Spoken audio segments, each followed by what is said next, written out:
Hey, Shalom. Shalom. First off, we'd like to say, Call Halal, Yahweh, Ba'ashem, Yahweh Shai, Ba'ashem, Rakakodash. We'd like to give double honors to our elders and apostles of a great millstone who taught us this truth. Peace and salutations to the hopeful elect that's pushing this word in all sincerity and faith throughout the four corners of the earth. Great Millstone Dallas back in another classroom type setting.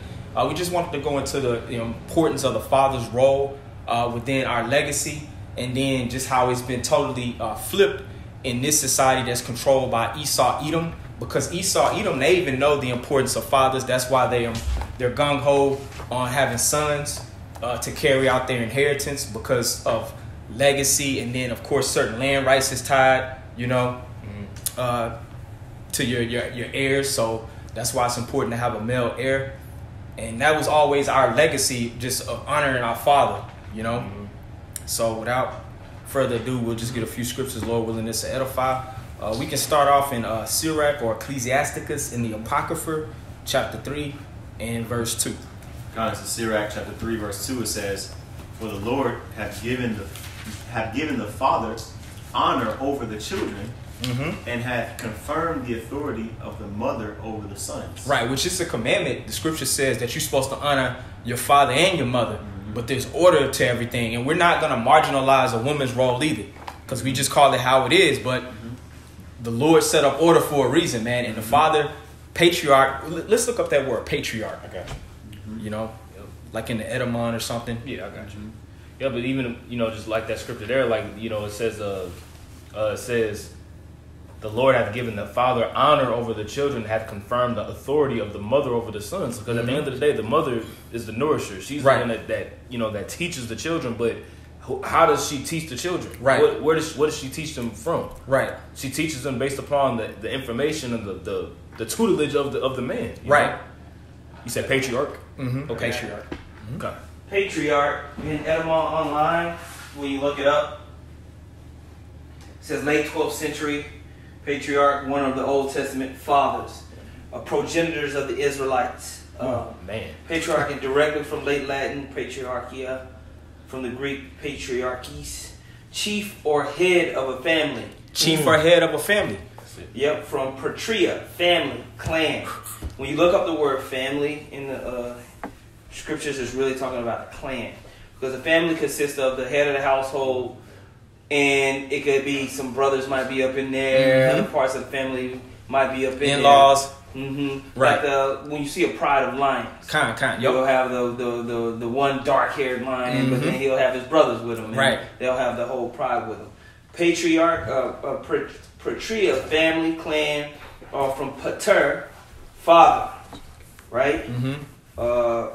It says pater archeum, to rule. Right, and that's what I wanted to get. That word archia, it means to rule. Archeia means to rule. That means, so really pater archeia, or patriarch means rule of the father. Right, rule of the father. Yeah. Which the Most High, we just read, he gives honor to the father. And that gets taken as a light thing in this society, man. Fathers just look at Will Smith, man. Right. He's just a notable example to date. But the women, they get heavily pedestalized in this society, man. Right. When the Most High set up the father to be the ruler over the household. It ain't no equal partnership, Because you got these women talking about they want a partner in marriage. No, there has to be a ruler that the Most High set up. Yeah, Precept? God, just a quick one. This is the book of Numbers, chapter 1. Yep, that's you had 18? If you had a held, I can wait. No. Okay. Is it 1 and 18? Yeah, come. We'll wait for now. Okay, come. I got this. Just a quick highlight. This is from the book The Israelites by B.S.J. Iserling. When you go into the chapter on social structure, constitutional ideas, and government, page 100, I'm reading down in the subsection tribes, clans, and families. I'm skipping down into the the fourth paragraph. It says, the nuclear family was the smallest unit of kinship. It comprised the householder with his wife or wives and offspring, grandparents, brothers, or uncles who had not set up house on their own might also live with him, thus extending the family circle. In such cases, additional rooms might be added to the standard 4-room house, and later several houses will form a family compound. However, according to recent estimates, the number of persons in an average household was low, nearer 4 than 8 perhaps. High mortality among infants in particular would have tended to limit the size of families. That's false information. Right. Over his household, the father of the family would wield patriarchal powers. He would also see the cultivation of the family plot, which would no doubt vary in size in response to the quality of the soil and crops cultivated. An estimate of some 25 acres of arable land per family unit. Imagine that. Right. How quickly that can become some serious land, right? A couple of families banding together. Okay. It says purpose for the early Israelite village may give some idea of the magnitudes involved. It is possible that land was inherited by the oldest son, only chattels perhaps being divided among all of them.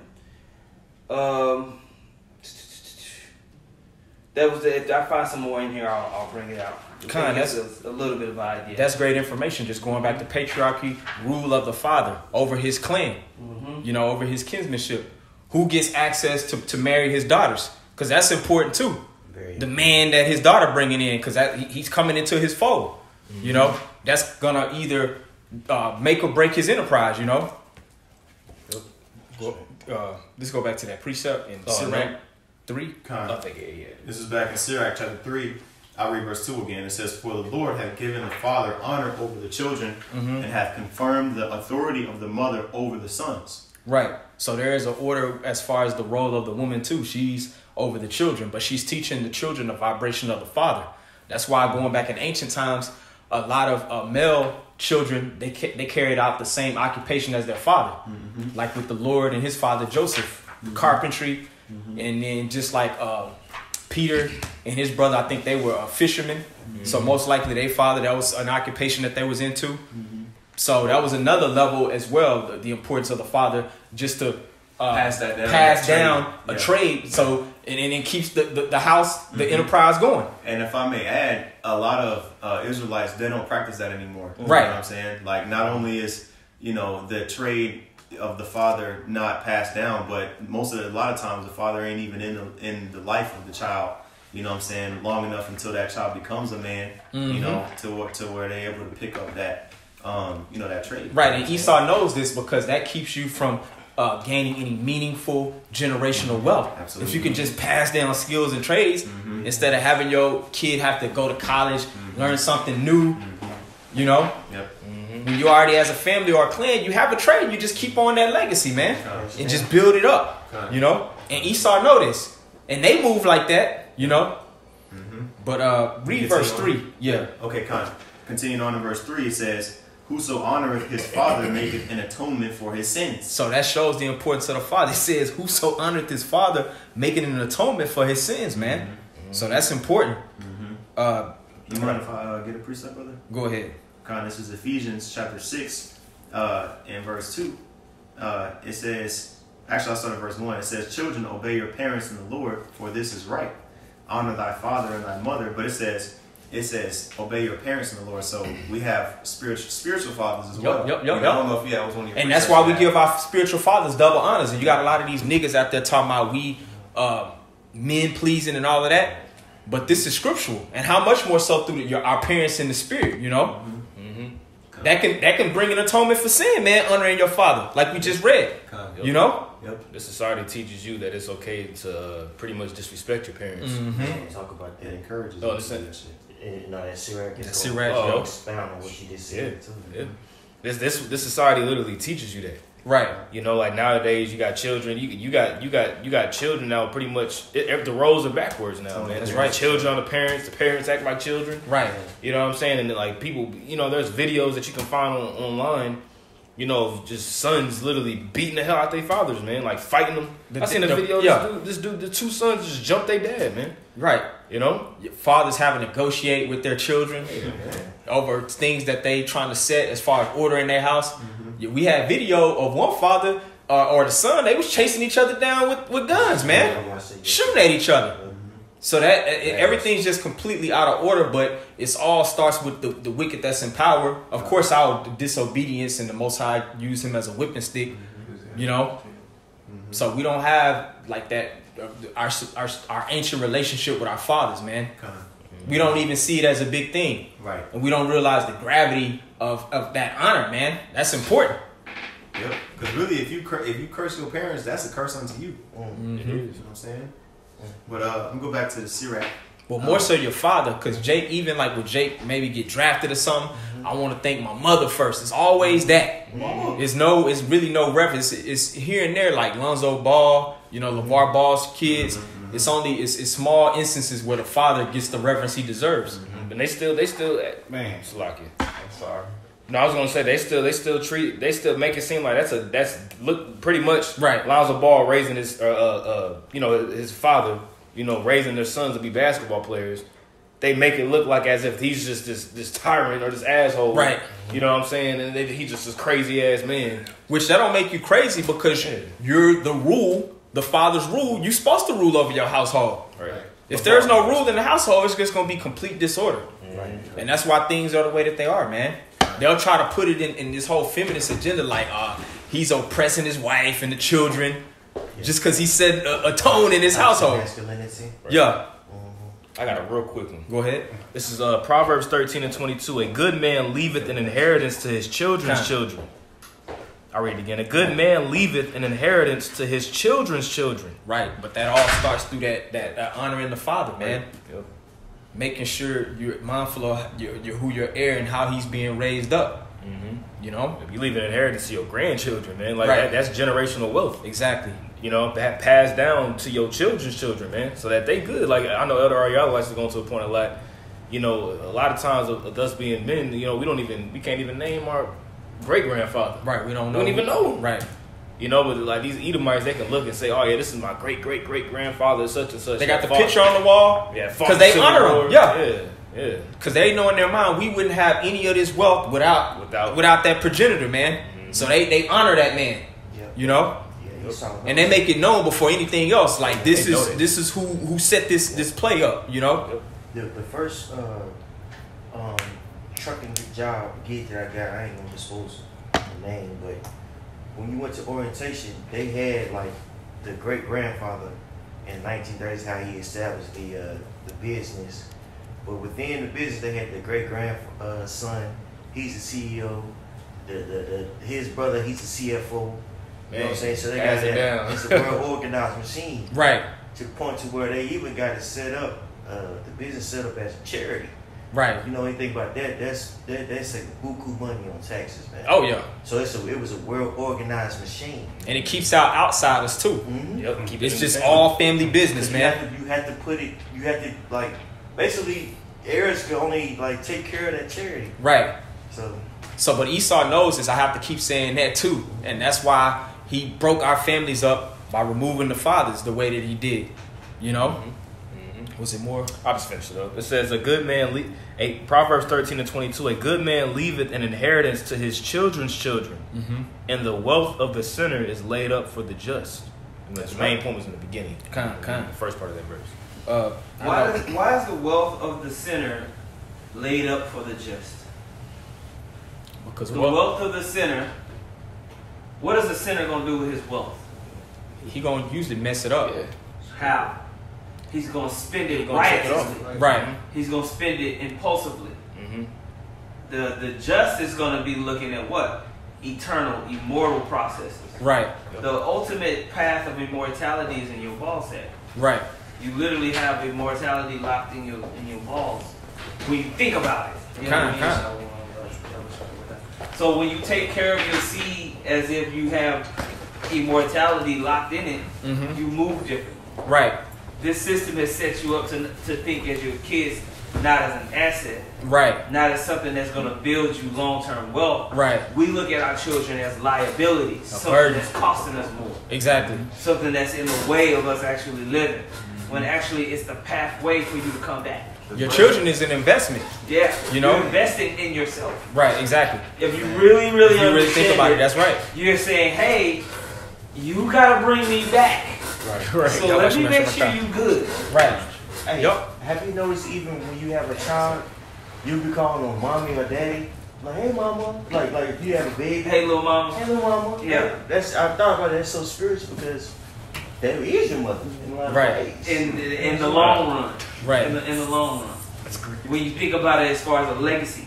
Yeah. Mm-hmm. So you protect it and you make sure that legacy is going to continue to be forwarded, right? That's right. So this is the battle that Esau's having. Esau is building his future legacy, but trying to show you that that don't matter, just live life. Right. So it's just contradicting type of thing that you see. Right. You know? Not raising your children with any like intentional purpose. Mm-hmm.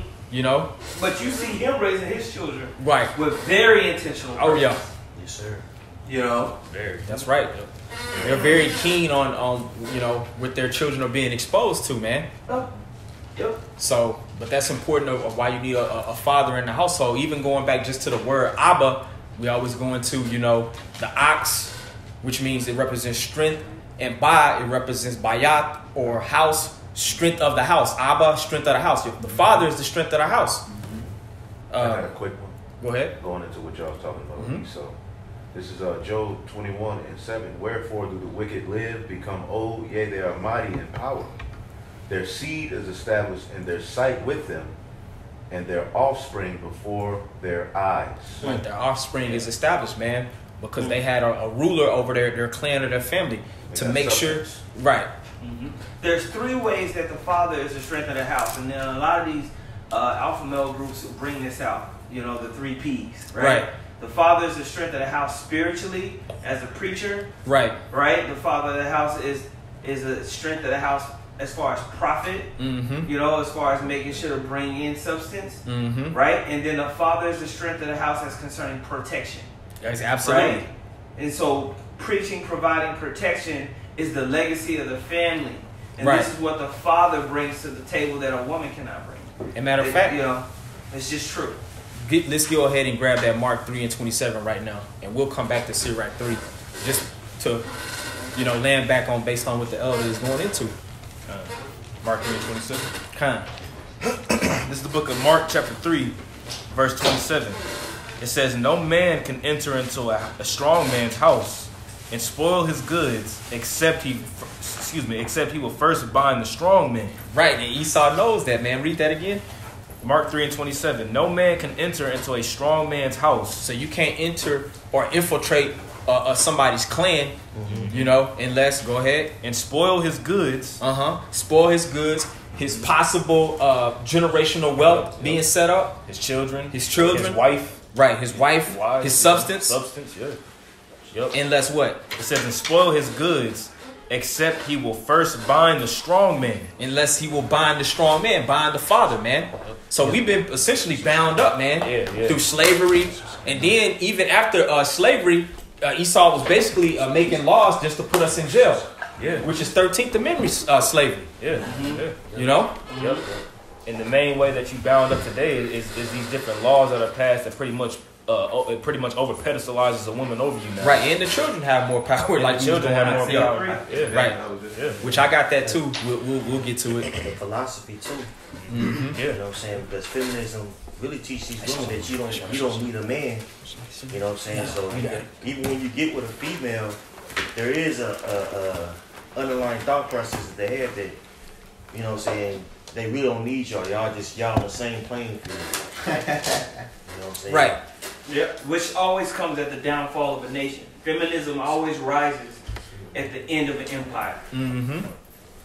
Okay, and that maybe be something. Whenever we get to Isaiah 3, we'll talk about it. Absolutely. But at the end of a major empire, feminism always rises. Mm-hmm. I did a lesson on that a couple weeks ago. How pretty much the fall of Rome, pretty much was that they over pedestalized women and put them in positions of power. You had women who was just Yeah. single women, You know what I'm saying? That was gloated. Yeah.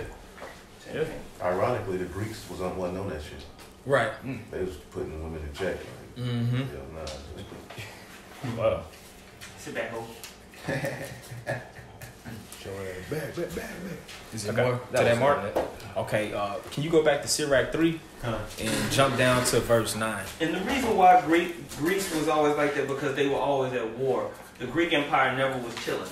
Mm-hmm. It was always a time of expansion. Greece never went into a time of like peace. Right. Mm-hmm. See, when you go into a time of peace and comfort, is when women feel like they don't need a man. Right. But war is always popping off, like the Greek city-states Mm-hmm. always was in a state of threat. They never had an opportunity for the women to be like, hey, you know, this independent. No, we got a barbarian horde that can run up in here any moment. You know Right. what I mean? So, you know, it's just a difference. Yup. It's a saying, weak men bring hard times. Hard times make strong men. Strong men make good times. Good times make weak men. And that cycle, it just keeps going on. Yeah. You know what I'm saying? But the Lord he's gonna reverse that. But women, like the elder was saying, between those certain cycles, they've traditionally always came into prominence and got pedestalized, you know. Yep. Maybe if men went to war and died off or something, you know, just different scenarios, you know. I got that in Sirach 3 and 9. Yeah. Come on, this is Sirach 3:9. It says, "For the blessing of the father establishes the houses of the children, Mm-hmm. but the curse of the mother rooteth out foundations." But the curse of the woman ruleth out foundations, you know what I'm saying? And we're seeing that play out crystal clear today. Baba Kashak, can you read that again? Mhm. And then somebody might as well hold Isaiah 3 then. Come on. This is back in Sirach chapter 3, verse 9. "For the blessing of the father establishes the houses of children." Right, establishes the house of children. Legacy, inheritance, generational wealth. If the father's rule is being activated throughout the household, go ahead. Come on. It says, "But the curse of the mother rooteth out foundations." But the curse of the mother rooted out foundations, man. And we always go into the women play a pivotal role, but it's underneath the man, you know? And that we see in foundations rooted out because women are not set up to rule. Like even on Boys in the Hood, she was like, I can't teach you how to be no man. Yeah. You know, that's your father, you know, got to do that. And that's real though. But even in these movies that show you that Esau knows, you know, that our foundations have been torn without our fathers, you know. Go ahead. Con, this is Psalm 127. I'm gonna read verse 3 through 5. Excuse me, Malak. Hey, can you read verse 10? Oh yeah, we'll come back to Oh, you it. will come back to it? Yeah, Okay. I think he just had a quick one. It's 3 verses. So Okay, go ahead, Anna. Come on. This is back in Sirach chapter 3, verse 10. It says, "Glory not in the dishonor of thy father, for thy father's dishonor is no glory unto thee." Right. And that's what we see a lot happening right now today, you know? Like fathers having to negotiate a punishment with their son. You know, son just hella disorderly talking back to his father, telling him what he not gonna do. Like it was like about a year or so ago, you had like that father and son having a shootout in front of the yard. Like this is unheard of in our legacy. You know, we didn't have a culture of this behavior. You know, And even if your father is in some folly, like you don't go around. you don't disrespect them. just talking. I mean, you don't even what you say to people. You know, Right. brothers, like my daddy wasn't shit. I never knew my dad. Right. What glory is that to you? Yeah, Right. Right. Yep. But even though you was a black queen mama or a crack fiend mama, you was a black queen. queen. Whatever mom do, like she always gets a pass. But the father, he don't never get no glory, you know. And things happen, you know. Yeah, you don't get no fucking credit for doing crack in front of you. Sirach 44:1. Or you had that precept, Salakia. If No, somebody it's can okay. hold Sirach 44:1. This is Psalm 127. I'm gonna read verse 3 through 5. It says, "Lo, children are a heritage of Yahweh, and the fruit of the womb is His reward." Right, the fruit of the womb is his reward, man. Go ahead. It says, "As arrows are in the hand of a mighty man, so are children of the youth. Happy is the man that hath his quiver full of them." Right, for legacy purposes, Right. man. Right. Like today's society having like a lot of children, like the elder said, that's a liability, that's a burden. When really you should be looking at it as an investment into your enterprise. Great. Yep. What precept was that, bro? Psalm 127, verse 3 through 5. It says, verse 5 again, "Happy is the man that hath his quiver full of them. Right. They shall not be ashamed, but they shall speak with the enemies in the gate. Because really, the more children you have, that should be like, damn, more potential to expand the enterprise. I got more hands on deck to cultivate the land or whatever you into. You know, that should really be the mindset of I got more workers. But then you'll have somebody like the Ball family, but the dad raises up all these freaking superstar athletes, enterprise kids. They know how to run social media. They making hundreds of thousands, millions of dollars before they even hit the court because of the dad's training on how to market yourself. Right. So you got what happened there? Was it Lonzo Ball? LaMelo Ball. LaMelo be the best one. Like there's 3 of them in the league, right? What, 2? Are they all 3 in the league now? Well, I know D'Angelo was like He's the in G, right? but But pretty much, yeah. But then they, oh my gosh, you know, just talking down on the father. He got quivers. He got arrows in the quiver, man. Yeah. Which is his sons, you Right. know? And that's and he's excited about being with his boys. Yep. He's excited about going and doing more, you know. But the mindset is switched to where if you get a girl pregnant in this side, you like, oh, damn it! What am I gonna do? You playing Usher Confessions in the background. Right. Right. When you should be excited about the legacy that's about to come through. Why? We don't have no continual promise here. You don't rest in this place. Man. And fathers are just pretty much just not honored. No, you know, they don't receive really no honor in this place. And but have the most. We're expected to be held to the highest level of accountability, though. You know, Kill spiders. It's customary for a woman to talk crap about the father in front of the children. right? So the children internalize that, and they looking at the father like he ain't shit. This man probably going to work every day. It's rooted within the system That's a of good Edomite point. supremacy. Yeah. It's a standard Right. within the system of Edomite supremacy for the father, especially amongst our nation, not to be shit. Man. And women should be mindful. You can't talk to your husband a certain way around the children because they see you talking to him a certain type of way, and they feel that it's okay not to honor their father. They'll undo your decision. You'll say Right. something, and then the mother will come and say, "Well, nah, dude, in front of you, in front of the child, just undermine your authority." Yeah. Just little shit. Yeah, little And then they in their mind like, well, hold on, you know, that's confusion. It is. Yeah. Will You know? Smith ain't brought that out. Yeah. I was thinking about that. Nigga mama said I had to stand up from him because my kids was watching. Right. She got her ass stole for that. You know what I'm saying? Now Will Smith, he Yeah, I saw that. Yeah. Every week. So just to explain, basically, there's a show that Will Smith has done talking about. I can't think of the name of the show. Best Shape of My Life. Best Shape of My Okay. Life. There's a segment where he's talking about his mom and how he felt like he was a coward because there was one time where the mom basically admits that she only was screaming back to him because the kids was listening. This was her in her mind. In her mind, she's screaming back to the father because the kids were listening, Just to wanting them to understand that I'm just not gonna back down. Now that led her to getting her ass stole. Then she says, "I could have been more submissive." Right. And you saw that I part. seen that, but she said it very pompously. Like, Yeah, I could have been more submissive. Shit. Like, It basically that was the sentiment. Yeah, I could have been more submissive, but Very hell no. Yep. And now Will up here, I'm sorry, mama. I should have stood up for you. And now you see the situation he's in. Mm-hmm. Because he didn't have a father to basically just set the tone for him to carry on his own household, man. everything that's happening right now is geared towards buck breaking the Israelite man, Man, particularly Judah. Yep. They're fighting back against the spirit of masculinity that's being Right. pushed, and it starts with his word on them. Yep. Yeah. So you can see Esau is bucking up against that male Oh, yeah. authority. You know? That's exactly right. That patriarchy. Yep, Yeah. yep, yep, yep. That's why I know we're in the middle of class. Nah, we good. But this is that part of class where if you made it to this part of the lesson, as men, you have to, and this is something I learned from Elder Yashua. You cannot let your woman see you sweat. No.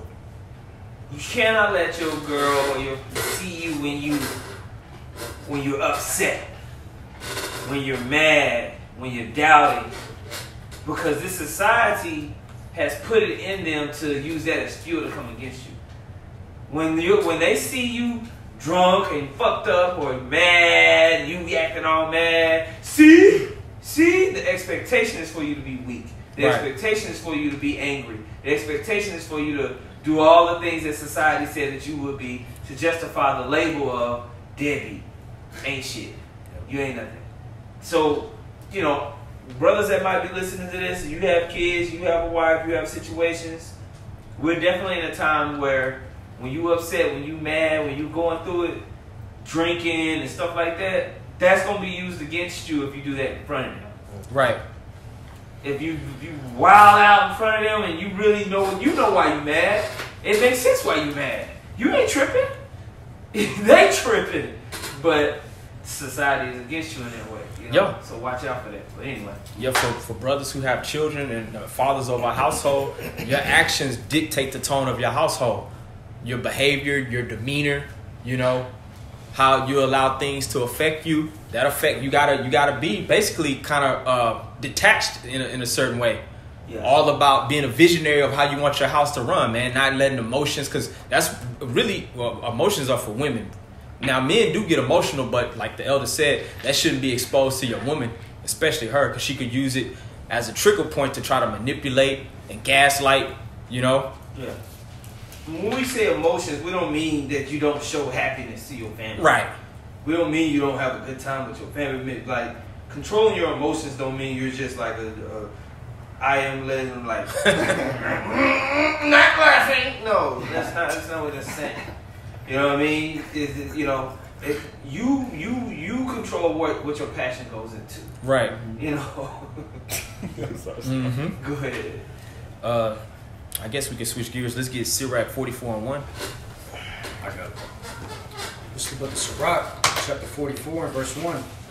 It says, "Let us now praise famous men and our fathers that begat us." Right. Let us now praise famous men and our fathers that begot us. So that was always our historical legacy, man, of honoring our fathers to the highest degree.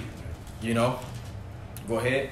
Verse 2, it says, "The Lord hath wrought great glory by them through his great power from the beginning." So the glory always came through the men. That's why even in Revelation it says the tabernacle of the Most High is with men. Right. You know, men of renown, men of high stature and esteem, you know.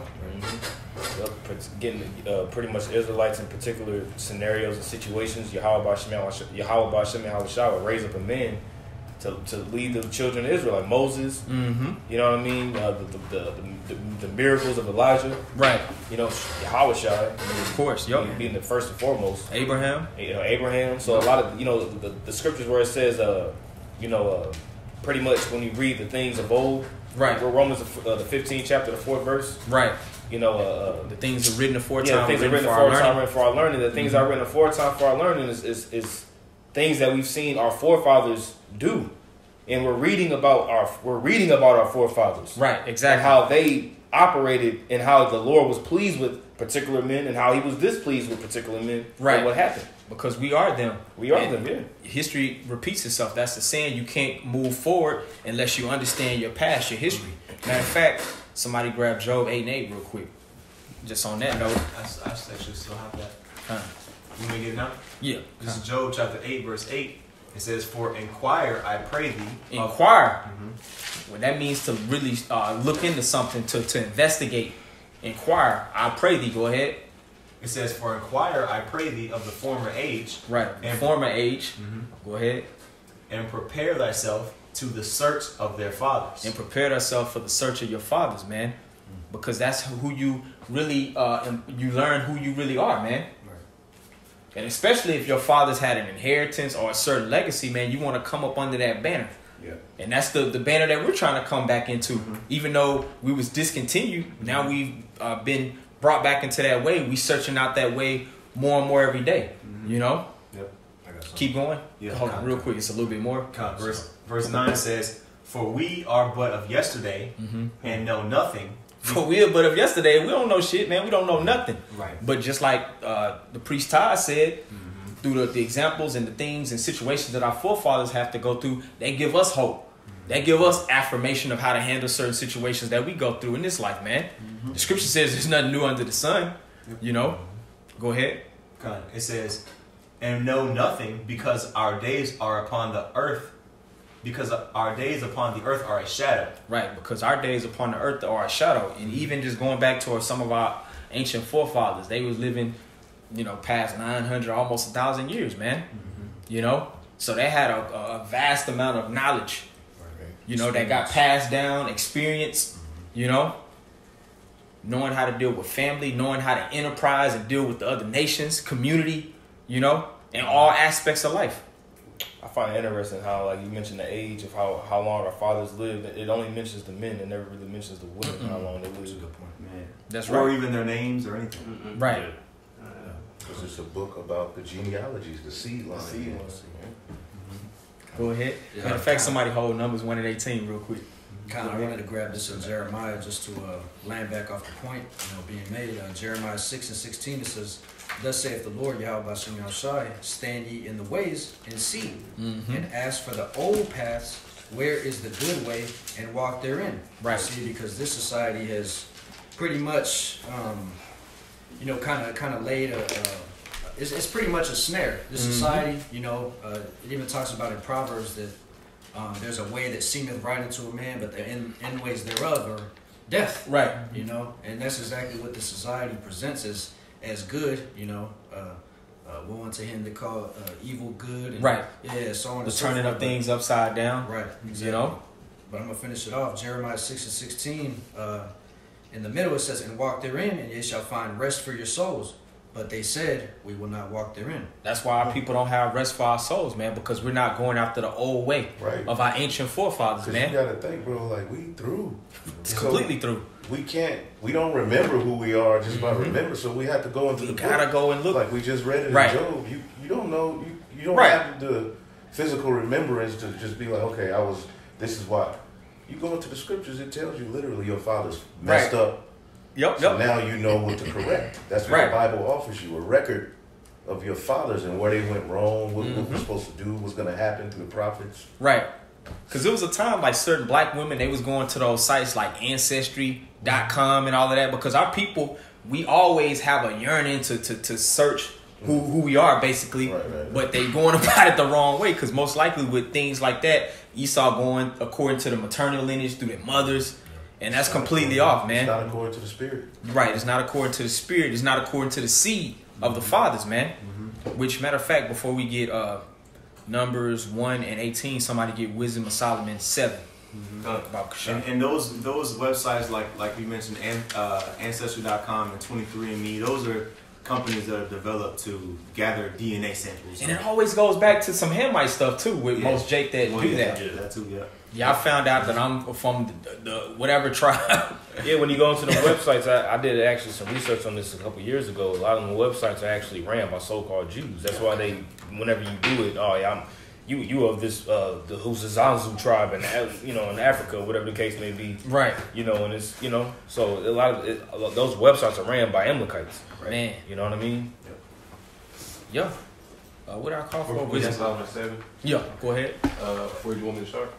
Start at the top. All right, done. This is Wisdom of Solomon, chapter 7, verse 1. It says, "I myself also am a mortal man, like to all." Right. I myself am a mortal man, like unto all. Born in this flesh, like all men came in the flesh. Go ahead. And the offspring of him that was first made of the earth. Right. Going back to Adam, the offspring of him which was first made of the earth. Go ahead. It says, "And in my mother's womb was fashioned to be flesh." And in my mother's womb, which we always go into, the mother's womb is comparable to like an incubator. That's right. That's where the seed receives nourishment, and that seed is housed until the time, to be delivered. But it's, go ahead. In the time of 10 months. Right, around 9 or 10 months, go ahead. Being compacted in blood of the seed of man. If I may, real quick. Right, sorry. being compacted in blood of the seed of man. So the seed of man is what's carried by a woman's womb. That's the point. Go, just finish it out. And the pleasure that came with sleep. And the pleasure that came with sleep. Sex, which sex is not just for pleasure, it's for establishing offspring, for enterprise and legacy. Go ahead. Yeah, and I was just gonna make the point. It also proves that whenever the seed, the sperm actually hits the egg, that conceives that time span of life. Because you got them that try to pretty much Planned Parenthood and abortions is one of the main killers of the Israelite men. And they want to say, well, the heartbeat and this, that, and the third. Well, technically the baby wasn't alive yet, and all this other kind of stuff. Well, it proves it says 10 months. Right. That additional month is life. Right. Not necessarily the 9, but that's why it says in the compact in the womb for 10 months. Right. You know what I mean? Now, if I'm not mistaken, didn't Apostle Ramla was supposed to do a video on the pleasure with sleep saying it was it was just sleeping in the actual womb. Yeah. Right. Okay, Salaki. Salaki. And on the point of the 10 months too, really, that's according to the lunar or really the Hebrew calendar, right? Of course, but it's closer to 28 days. You know what I'm saying? So Esau be having to say 9 months. Really, that's because we have. If you go by the moon cycle, it's 10. What's it called, a dar or something like that? Like that additional month. Well, I'm just saying how how Esau make the months 30 days or 31 days when it's really closer to 28. Right. You know what I'm saying? Exactly. 28.9 or something like that. It's not exactly 30. Some of his months is 31 days. Yeah. Leap years, all that madness and shit. What are you talking about? Like having a baby in 10 months? Right. Very accurate. That's bad. That's Yeah. But I guess he was just making a qualification on how Esau views time. Esau and all forces of the that. baby out. Right. Esau forces the baby out. It's money, profit. Just, come on in, we can cut it out. Man, facts. The baby's a bird, the blood pressure's dropping. We gotta cut it out. She needs emergency C-section. Right. Everything's an emergency C-section. Man. It's lies. They're trying to get you. In the medical field, they always say like 36 weeks, I think. So yeah, bro, they rip these kids out of the womb, and you wonder why the kid is so damn confused. They won't even breastfeed. right. They don't know what the hell is going on.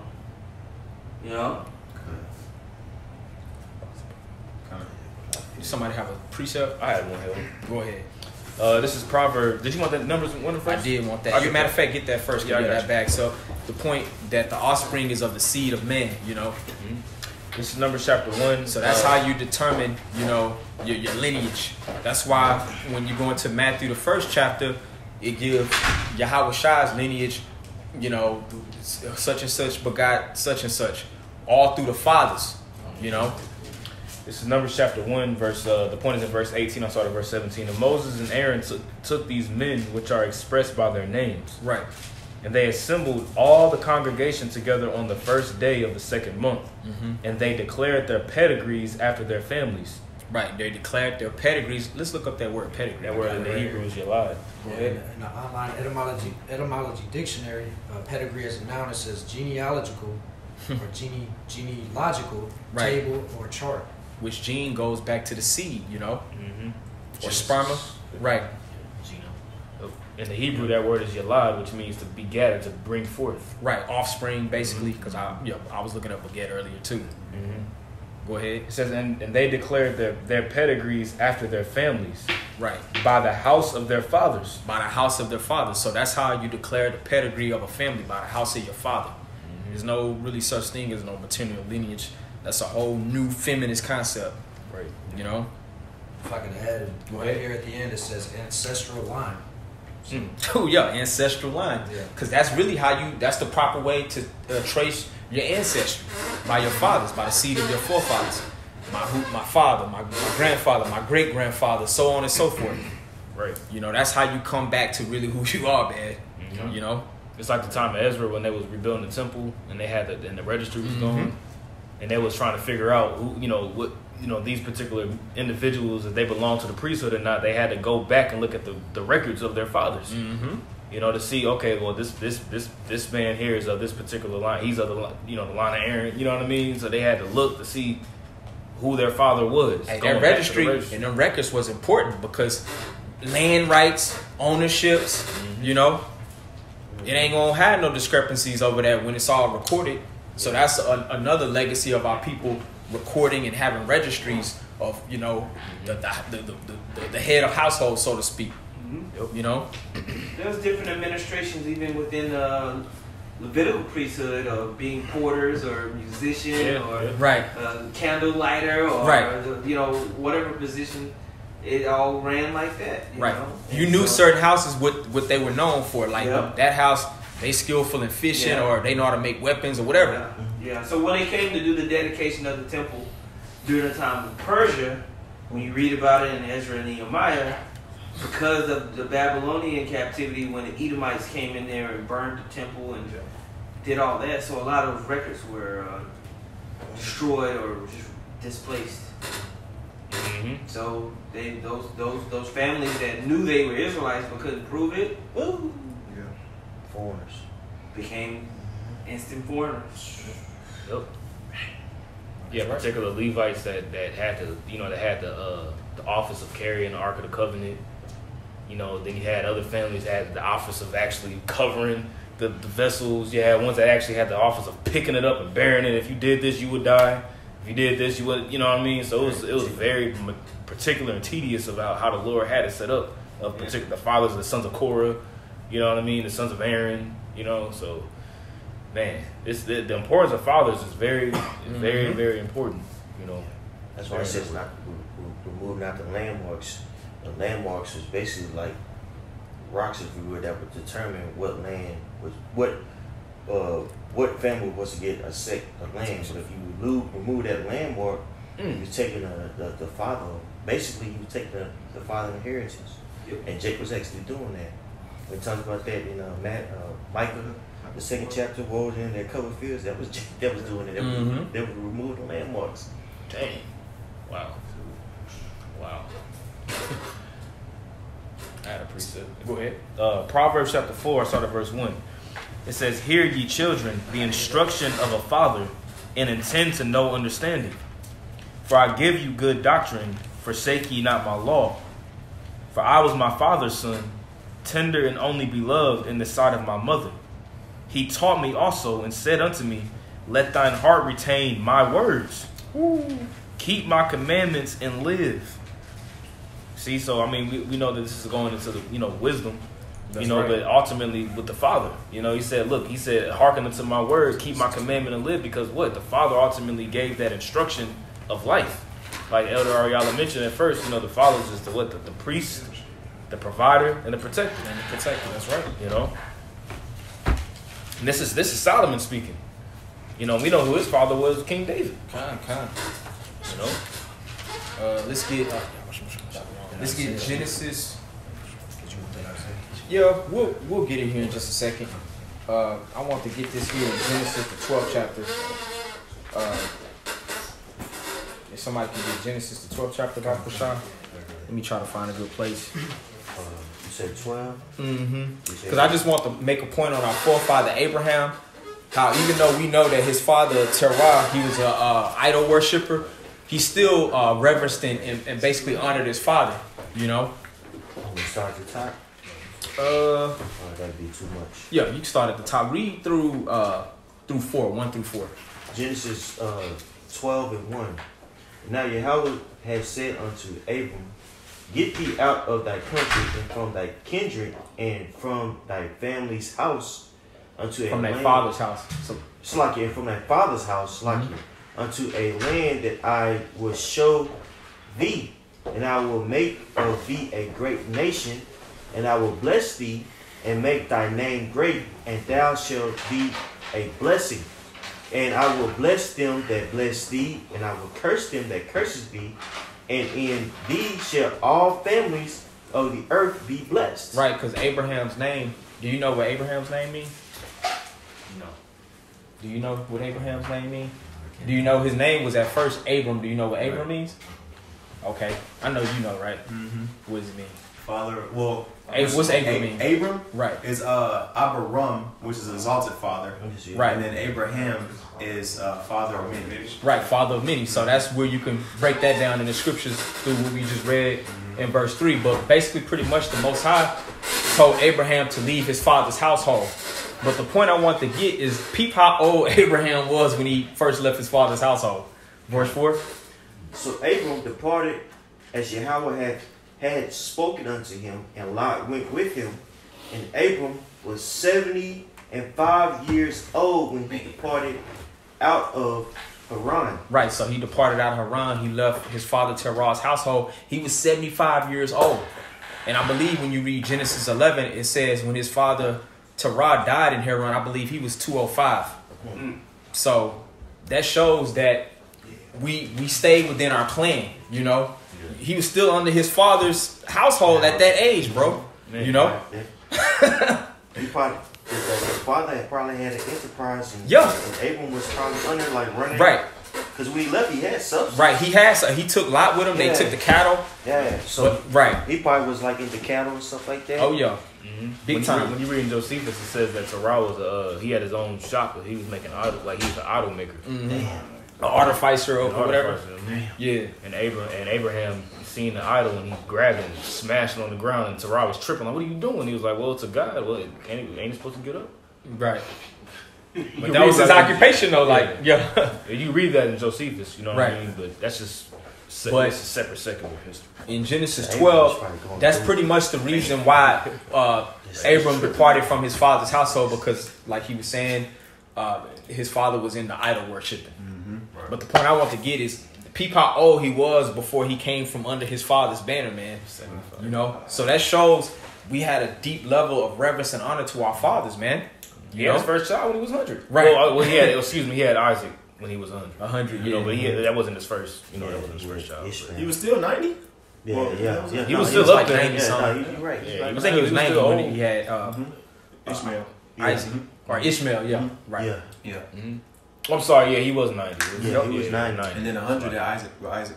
Yeah. Because when Ishmael was kicked out, 26. and his Hagar was kicked out, what, Ishmael was 13 at the time? I can You know what I'm saying? Yeah. But we can just switch Ishmael got gears. an inheritance. Yeah. Let's get Lamentations 5 and 3. I'm gonna just kind of make it come back full circle, just on how it was in the ancient time versus how it is now, man.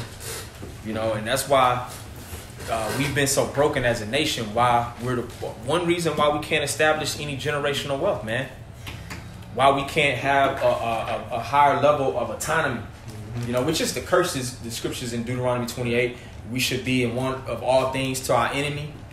But it's like we can't get nothing going, man. We don't got no sense of a clansmanship, you know. But I got that.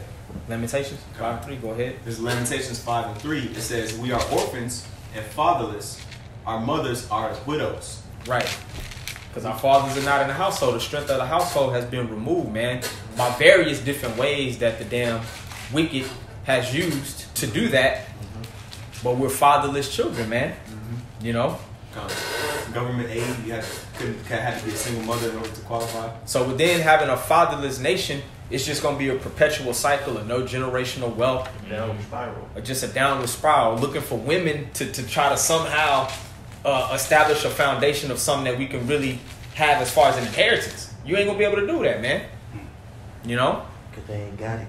Because they ain't got it yet at the end of the day. So yeah, we can go ahead and just segue to Isaiah, the 3rd chapter. Start at 12, I think. Yeah, 12. I got it. Isaiah chapter 3 and verse 12. It says, "As for my people, children are their oppressors, and women rule over them." Right. And women rule over them, man. And that's completely out of order, man. And not just the nation within the nation of Israel, our women are ruling over us collectively, but just in society as a whole, man. You know, women are dominating so-called marriages, man. You have some women, they don't even acknowledge their husband as a husband. They call it their partner, which implies that there's some level of equality. Right. Which the Most High didn't make equality, man. Patriarch, we went into that word, it means father's rule or rule of the father. So a father is supposed to rule over his household. Matter of fact, we'll just go back to the beginning, get Genesis 3 and 16. Because the whole feminist mindset makes it seem like women that are under their man, that's an oppressive rulership. Right. I got it right. Toxic. Right. Toxic masculinity. Go ahead. Genesis 3 and 16. Unto the woman he said, I will greatly multiply thy sorrow and thy conception. Right. In sorrow thou shalt bring forth children, and thy desire shall be to thy husband, and he shall rule over thee. Right. Look up that word desire in the Hebrew. It says, and our desire shall be towards thy husband. Right now in this society, you have career women. They on their Sunday's best at the job around Esau, but they got that damn bonnet on at the house just giving you their worst. Man, When your desire is supposed to be first and foremost to your husband. Let's look up that word desire. Hey Malak, can we get that scripture? The scripture here in the NLT. I can do all that. Yeah, I got the different translations right here. NLT says, Genesis 3:16. Then he said to the woman, I will sharpen the pain of your pregnancy, and in pain you will give birth, and you will desire to control your husband, but he will rule over you. Right. That's why women have birth pains, man. They have to use what is it called? Epidurals. Get a spinal tap pretty much to go through the process of bringing forth the child. When back in the ancient time, our women had midwives to where that was a pretty much seamless process to deliver a baby. You know, and it still kind of happens like that today. Some women are getting more into it. You know, for the most part, especially going to these hospitals, they got you in a laying down on your back. You know, it's basically the opposite of what it's supposed to be. Exactly. It makes it harder to get the baby out because you're not utilizing gravity and so on. Exactly. You're supposed to be kind of more, the woman's supposed to be in a more upright position. They'll be on stools. Right. They'll be pretty much squat. Right. So where the baby head not all cramped, you know. Oh man, it's just What was the word that you wanted me to give you? desires. Okay, kind of. Yeah, this is Strong's H8669. That word is the shawakwa. It says, the shawakwa. It is. I mean, that's pretty. It sounds like it further. It is. It's desire, thirst. Yeah, Ain't your man mean thirsty? Yeah, that's right. All right, so your woman's supposed to be thirsty for you. That read that again. No, I didn't even get it yet. But yeah, this is Strong's H8669. The shawakwa. You can pronounce it like that. Right. It says desire, longing, craving. Longing, craving. Like when you crave something, that means you have an appetite. You have a yearning. Like that's how your woman's supposed to look at her. A woman is supposed to look at her husband with a craving and yearning and appetite, like kind of like a primal instinct, you know. Yeah. That's women respect power though. They have a craving towards power now, you know. Go ahead. Yep. It says you get the lexicon. It's a feminine noun meaning to long after. Let me see. In the original sense of stretching out after, reaching out for something. Right. There's a concerted effort put forth. Like you know. Exactly. It's something that you're yearning for.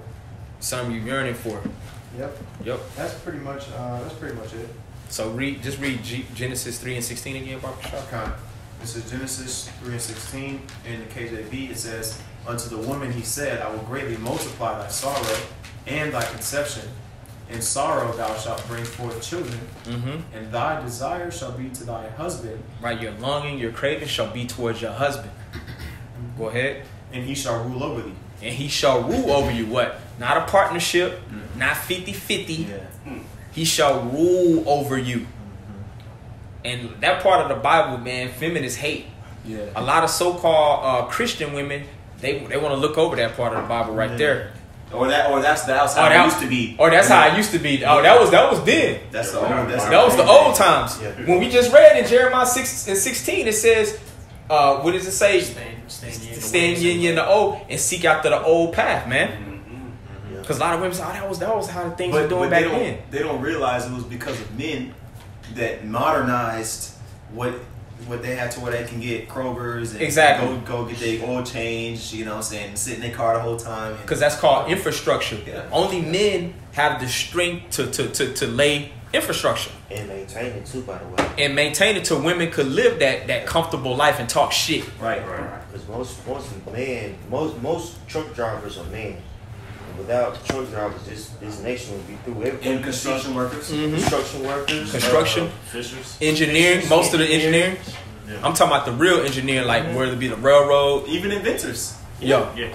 Everything is really maintained by men. Right. So women on the real, they should be honoring men. Yep, man. You know, Everything that they got, it comes from us. Like the Right. toothbrush, the toothpaste, everything, soap, bro. the car that they driving, the road that they driving on. All that's done really. All that's made by men. Pretty much done by men. But the breakdown in society is gonna force women to get back on honoring men, especially I guess I'm saying women who have husbands, Yeah, right. who've been talking all kind of shit, just doing what they want to do in the household, not really putting on no respect on their husband's name. That's gonna be wiped out. They gonna get with the program quick when all hell starts breaking loose, man. Because they gonna realize who the strength of the house is, man. Yeah, they look for that protection. But right now, it's not that, shit ain't hit the fan yet, so it's not no liver, you ain't gotta, put on as that delicate woman that needs a man. Yeah, she ain't in the woods. She's in the damn city. Right. Just wait. Got central air and heat. She don't gotta go out and collect wood and start a fire to keep the something warm, man. Right. You know? Yep. That's why the scripture says, woe unto you women that are at ease. Right. Yeah, because a man ain't got to go hunt for food no more. They can go to the grocery store and get it. Right. I don't respect men because ain't no more hunter-gatherers. Exactly. But time coming where that shit go flip. You guys can't eat, you're going to get the food. The man go get it. And then with the hunter-gathering, some men sent their woman out to go hunt and gather. Yep. You know? Like the lion's pride. Yep. And just bring back forth. They'll put them in a situation to where they will be protected or whatever, where they wouldn't be vulnerable. Yeah. And it makes me think about Ruth when they were gleaning from the field. Mm-hmm. You know what I'm saying? Goddamn picture. Because the so-called natives, Gadites, they seen woman really as something that was feminine. Right. The men would go out and hunt. And hunt, yup. The women would worry into Planting. the planting husbandry. Mhm. But it wasn't on the scale Esau Edom. You know what I'm saying? Like crops and things of that nature. That's more of a masculine thing. But as far as hunting and gathering, like the brothers going into, yeah, you go pick some grapes. Where I go get this deer, man. Right. Or this bison. You know what I'm saying? But even if the woman is planting, the husband gonna come back to make sure that the affairs are in order. Now we need to put these seeds over here. We need to, we gotta cultivate the land more over here. He's still running the whole place still. Yeah. And that's what a lot of these modern women are missing. They're missing basically administration in the household. That's what it is. A lot of these women, they think that they're good making $50 a year. when it's time to retire, you're not gonna have any money, bro. You ain't gonna have no money, especially a lot of the lifestyles that these women have. Always got Amazon packages coming in the mail every other week. 3 Series monthly payment. Yep. Or what's that C-Class Mercedes, the 230? Yep. Don't have savings less than $200. Yo, they don't even got like 2 months worth of living expenses if they lose their job, bro. Y'all about Shimmy A lot of these women, they think they're independent, but really they're dependent on the system. That's right. Right, so that's why it brings me to a point too. A lot of women, 60 years old, even my mother, they still having to work. Just because they didn't get under a man to get some real established to where once you get up in age, you don't have to be doing that. That's right. But this system, it's been a snare.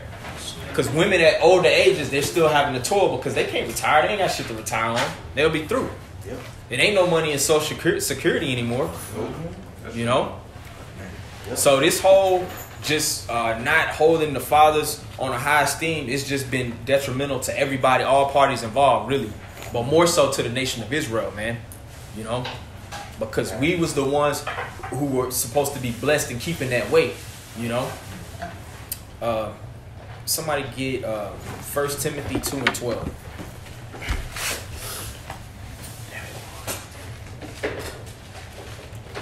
That's all precepts I had, unless anybody else wanted to add anything. This 1 Timothy 2:12, it says, "But I suffer not a woman to teach, nor to usurp authority over the man." Matter of fact, let's start up a verse. Start at verse 11. This is 1 Timothy 2:11.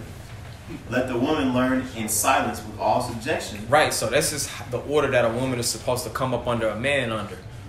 Women are supposed to learn whatever her man instructs on, whatever he's administering to set the tone of his household. She's supposed to learn in silence. You have 2 ears, 1 mouth. She's supposed to be listening to what her man directive is. It says with all subjection, not when you feel like being subjective, with all subjective in all things, man. So even going back to this society, if a woman is out earning and she may earn more than her husband, guess what she really supposed to be doing? She's supposed to be bringing all the money back to him. Yep. And he's supposed to dictate on how we going. He's supposed to be the over the finances in the house, pretty much. Yep. So if she do got a good job, that money's supposed to be coming right to him. I'll break it down. I'll give you an allowance or whatever, however you want to do it. Yep. That's what all subjection in all things means, man. But a woman would rather work, instead of have a husband and work under his enterprise, she would rather go work for Esau and be single. Yeah. Right. And not make shit. Not make nothing. $50K a year, that ain't nothing, bro. Really ain't shit. That ain't shit. That's only a livable income in the South. If you make $50K and in the South, you through. Right.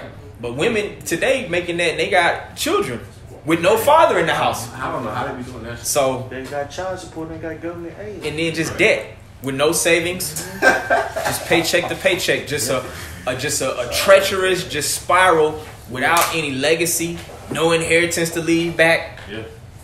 So fathers matter. That's the point of my lesson. You know, these women, man. The scriptures say what they say for a reason about these women, man.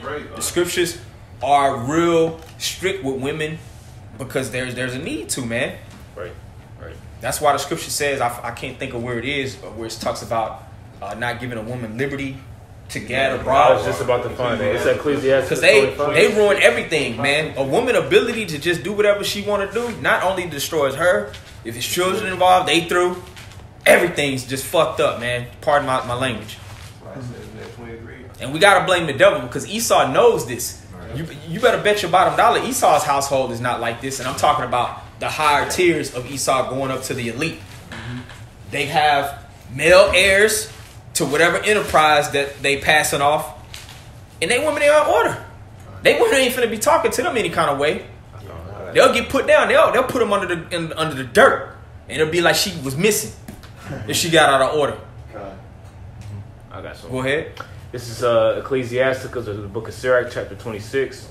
I'm gonna start at verse 13 because this is what a woman should be doing. All right, I'm gonna read down to verse 15. It says, "The grace of a wife delighteth, the grace of a wife delighteth her husband, and her discretion will fatten his bones." And what is discretion is having a sense of understanding, judgment, and the understanding and a judgment a woman is supposed to have is understanding and knowing her role. Right. You see, a woman's discretion is all fucked up now because what they role of what they believe to know that's been taught to them from their mothers and from what society teaches is that you can be independent. You don't need a man. Right.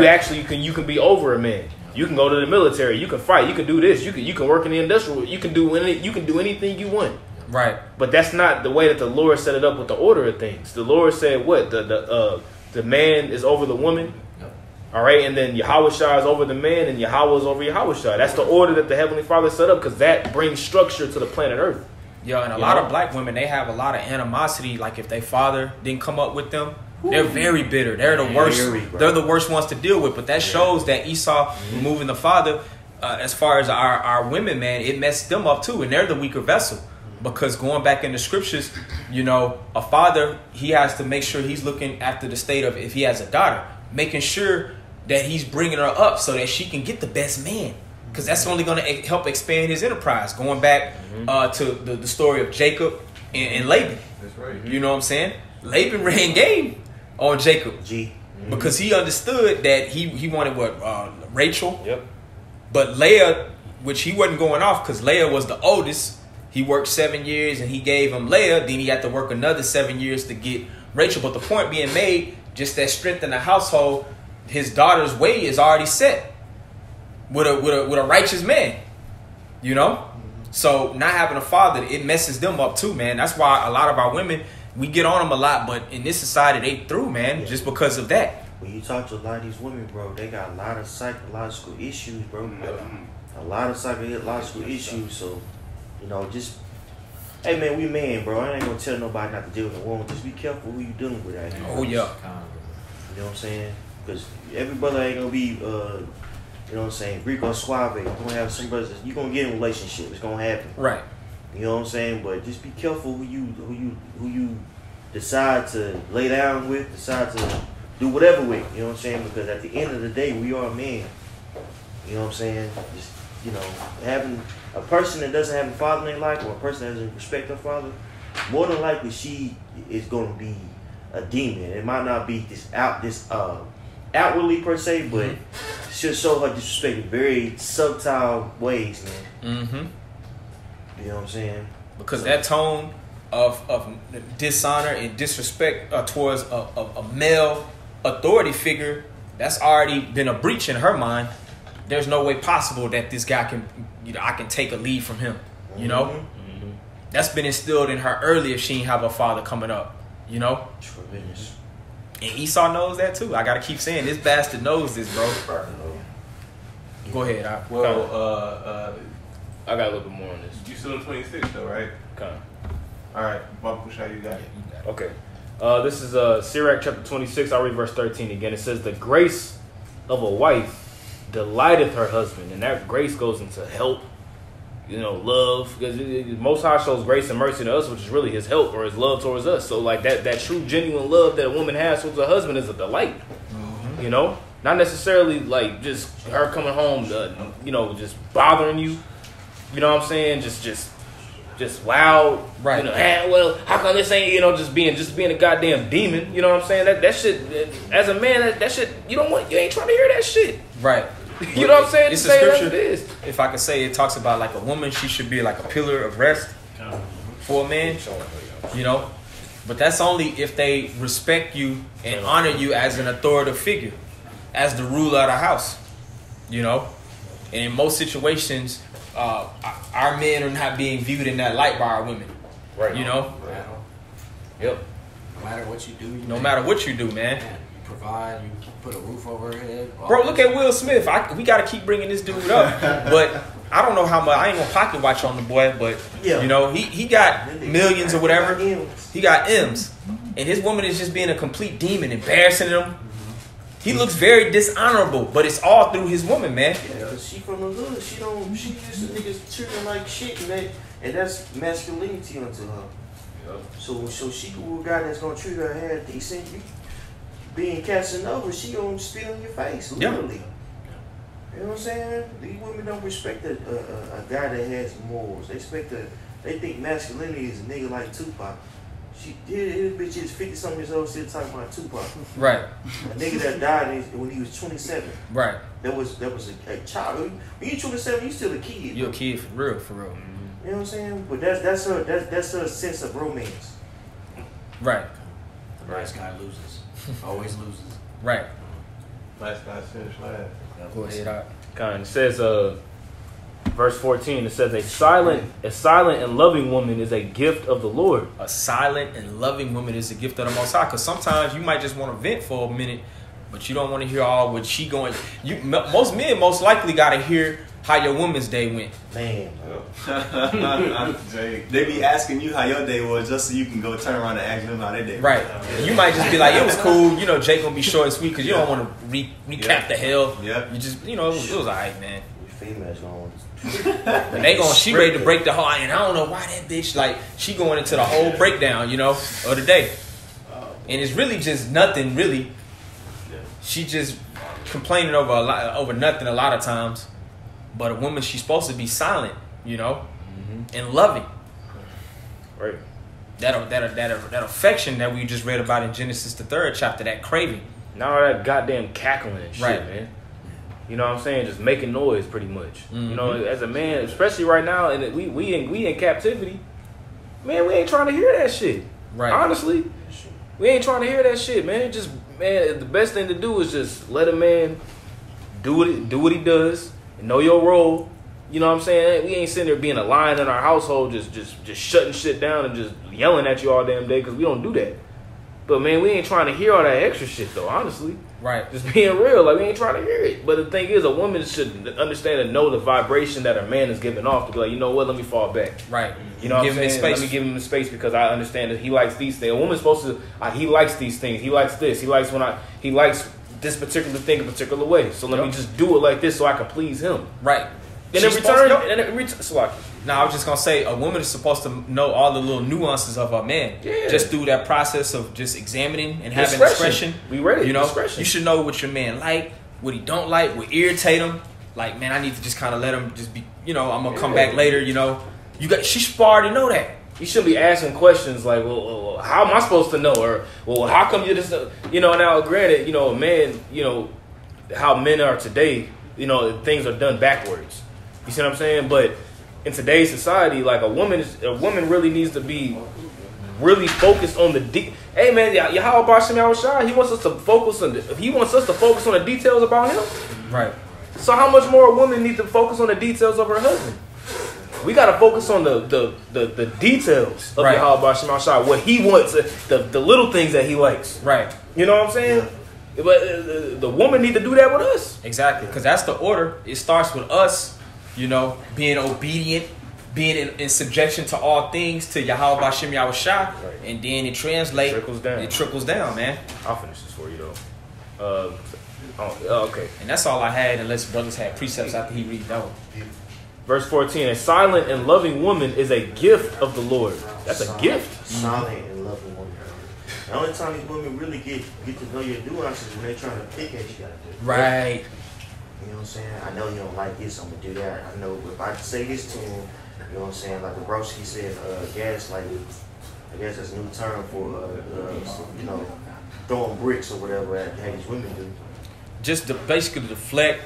They'll basically throw something out there that'll have you questioning your own sanity. Yeah. Like, man, did I do something wrong? When really it's just her being a demon, man. But she may know a nuance to know how to flip that play around to where you be like, what the fuck, and really you on point. Right. Yep. Master manipulation. It's all manipulation tactics. Yep. Go ahead. Oh, you done with yours? I got a little more. It says, verse 14: a silent and loving woman is a gift of the Lord, and there is nothing so much worth as a mind well instructed. Ooh, a mind well instructed, man. Where does that come from? Right. Get that from a father. Right. But a lot of these dudes, well instructed. These cats out here be teaching their children, they daughters. I'm gonna teach you to not need a man. Why would you teach a woman not to need a man? Right. Right. When really, if you're looking at the big picture expansion, you should be trying to help her pick the right man to increase your enterprise. What scriptures were you just reading, brother? Sirach 26, verse 13. And I'm going to finish up in verse 15. When you look at family as a liability, that's what you do. Right. You want to protect your daughter. Right. Instead of actually equipping your daughter to link with somebody. Mm-hmm. See, when I teach my daughter, I teach her what to look for. Right. This is what men want. Yep. Baby, put some lotion on. Oil yourself every morning. Mm-hmm. I started teaching her that when she... Femininity, basically. Yeah. Yeah. She's becoming a young lady now. Yep. She needs to know, wash your ass. Oh, yeah. Why? Because men want that. Know how to cook, baby. So, Tuesdays, Thursdays, you cook breakfast. You cook dinner. Mama ain't cooking, you cook. Now, you know what I mean? So they're like, you got to train them up now. The way when a good man says, God damn, keep this one. Yo. That's how it should be. But just like y'all saying, because of feminism, because of the way that things have been geared up and ruled and ran, I stepped out to talk to the elder, but I'm sure y'all went through Isaiah 3. When you talk about Isaiah 3, it's the collapse of society. Isaiah, the 3rd chapter, is a curse that's highlighting the collapse of society. The collapse of society starts at the family structure. And modernizing the world and making the world where you don't have to go hunt the food. You go to Walmart and buy some chicken. Yep. I'm sure y'all went in on We this. did. Y'all kind. Now it's not a sentiment of need a man. Mm-hmm. Well, that time is coming back, baby. Right. Right? So right now the real need is spiritual. For the ladies or women listening, you need the men to provide the spiritual content to get you out of here. Right. That should provide what? When you respect something, you get quiet when you're around it. Yep. That's that silence. Women start talking a lot when their sense of respect drops. Right. That's the fucking truth. even with them pastors in the churches, like he on the soapbox or the pulpit, the women are silent. Yeah. Maybe encouraging them all. There you go. No, they might give an affirmation. Right, an affirmation. Yep. Because that's what a man Preach. wants. Yeah. You know? Yeah. But that's, yeah. It's that power, right? Yep. That respect. So, Yep. But it's coming back. Oh, yeah. You know what I mean? It's coming back like bell bottoms, man. Hardcore. That's why Isaiah 4:1. That reverence and honoring men is going to come back, man. Yeah, that's right. Because women are opportunists at the end of the day. I don't really know. I guess the topic would have us go into women, but women are hardcore opportunists. Yeah. Well, you have to talk about it. Yeah. Because if you want to talk about the importance of a father, Right. when we contrast it to society today, Right. we see the problem. But that's powerful how Isaiah the 3rd chapter talks about what? The fall of society. Kind. And then Isaiah the 4th chapter talks about what?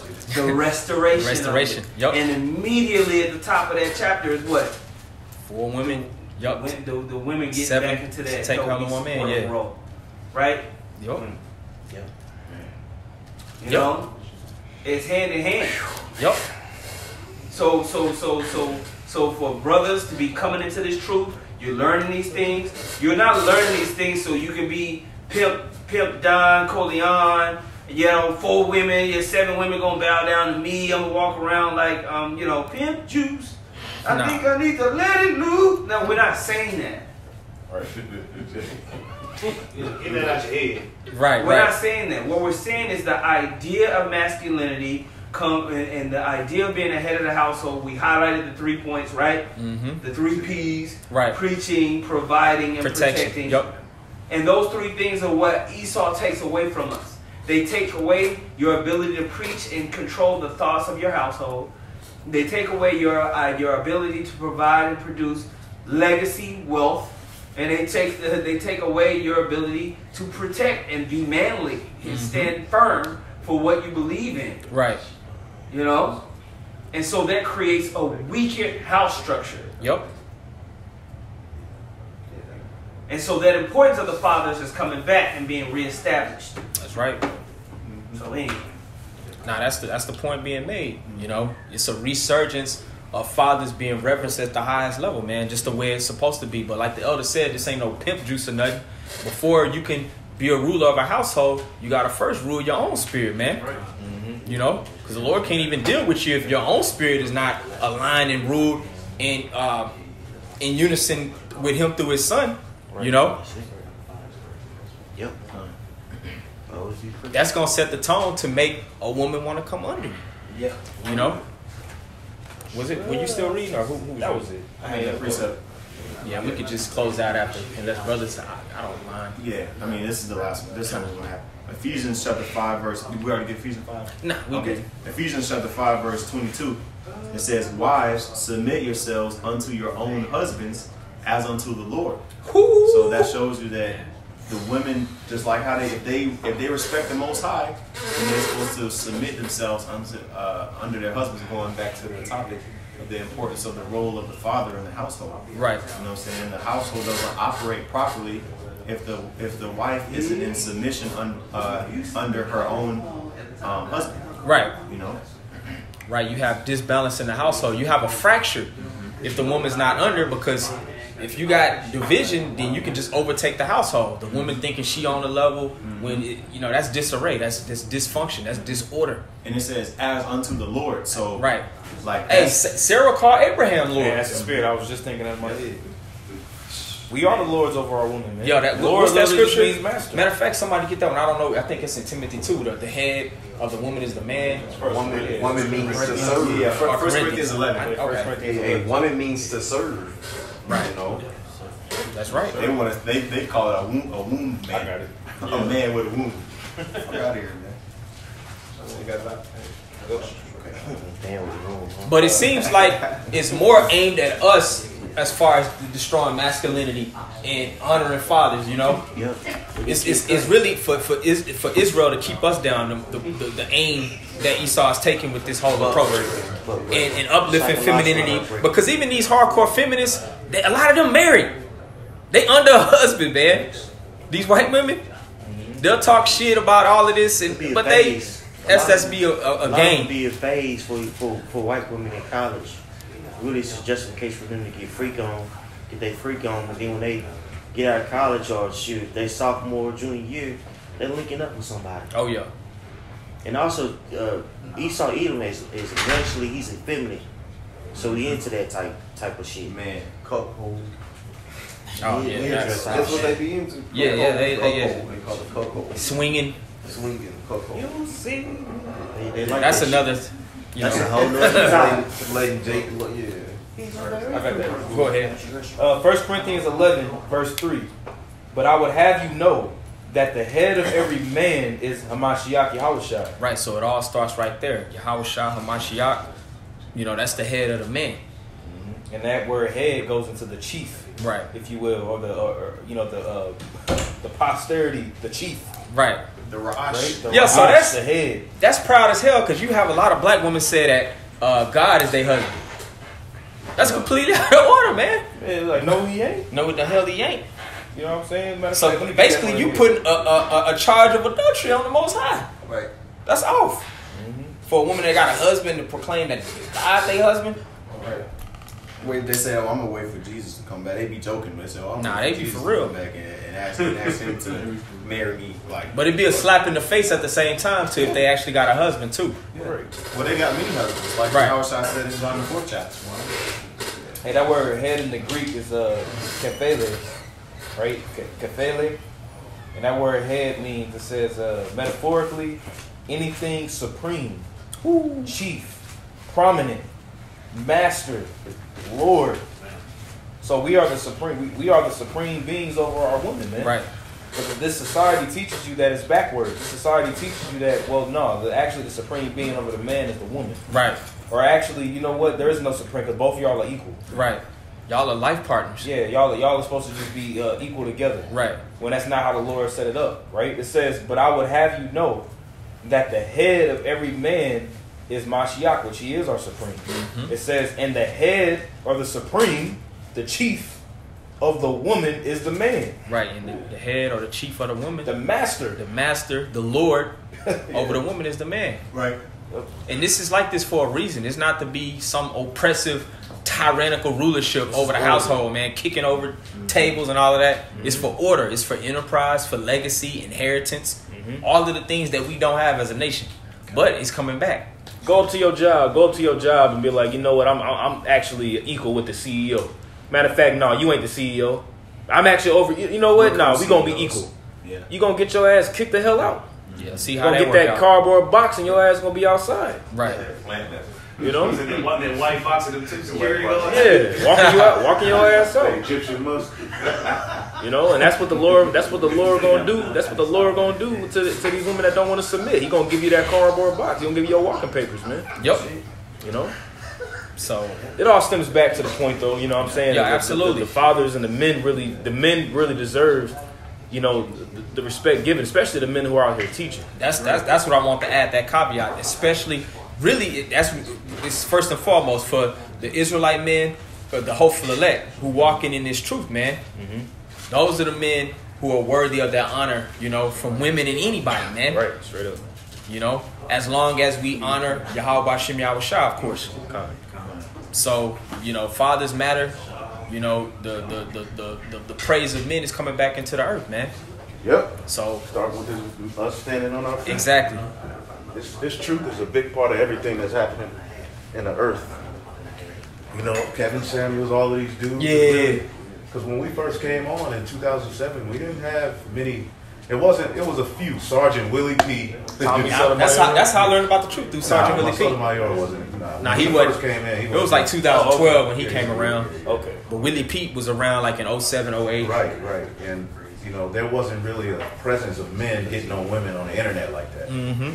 But after, the apostles were really the first. Right. After, you know, I got to give Willie P his thing. I don't know where he at, but the apostles. Really the apostles, yup. Yeah. So it's important. Right. So men, we taking back our respect through the spirit and power of Yahweh Bashem Yahushua, not of our own power. That's right. You know, for order's sake. You know, because we always gotta say, man, we not no homosexuals or brothers. We're not eunuchs. We love women, but more importantly, we love women that are in order. Yep. Because we know the legacy of our forefathers and you know, and where we come from as a people and how things are supposed to be. Yep. So we expect better. So any other closing points, precepts? Okay. Well, with all being said, Lord willing is edified. We want to give all praises to Yahweh, Ba'ashem, Yahweh Shai, Ba'ashem, Rakapadash. We want to give double honors to our apostles and elders of Great Millstone. Shalom, peace and blessings to the elect. Until next time, shalom. Shalom.